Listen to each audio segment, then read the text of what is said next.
Hey, my church, Pastor Jim here, and today in our small groups, we are practicing an almost 2,000-year-old tradition.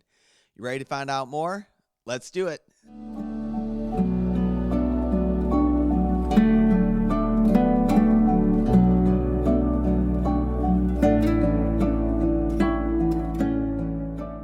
For almost the past 2,000 years, followers of Jesus have gotten together on the weeks leading before Christmas to remember and to celebrate even waiting on God.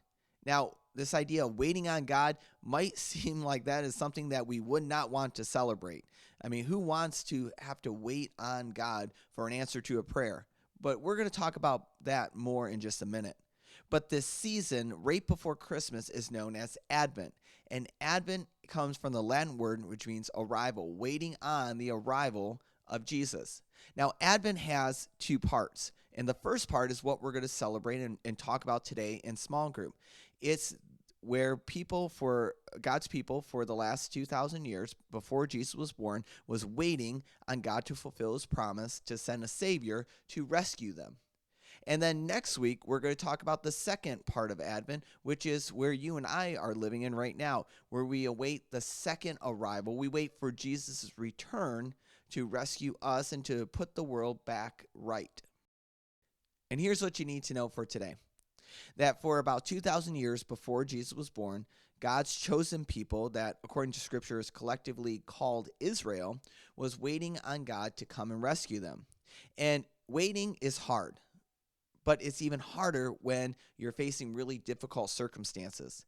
And part of Israel's history is that they went through moments, they went through seasons where things was just difficult. For instance, there was a time in their history when they were slaves to the Egyptians, and they got out of slavery and established their own nation, only to be conquered by their neighbors again and again and again.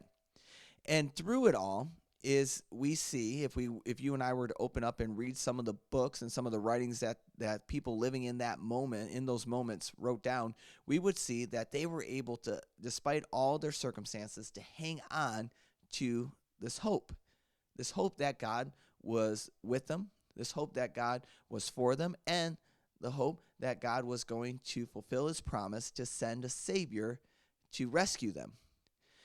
And what they knew was that even though they were facing these difficult circumstances, even though they were waiting and waiting and waiting, that they knew that part of their waiting was actually God preparing to send the Savior to not only save them, not only to save you and me, but to save the entire world. All right, guys, before I let you go, here's some don't forget moments. First off, Christmas Eve, December 24th at 7 p.m. at the Ozark Senior Center. This is a great event, a great time to worship and celebrate the Christmas season and the birth of our Savior, Jesus. And it's a great time not only for your family, but it's a great time to invite families that maybe you've been meaning to invite to church to come. And so before you leave your small group today, make sure you grab a couple of these Christmas Eve postcard invites. My ask would be that you would pray over them and then hand them out to the people that maybe you've been waiting to invite. Maybe you've been waiting for just the right moment to invite them to church with you and to bring them with you. Second, we have a couple of people in our group, a couple people in our church who really want to adopt a family this Christmas season, and to adopt a family who maybe just struggles with food, who struggles to provide gifts for their children. And so we've identified that family, and the contact person for that is Miranda.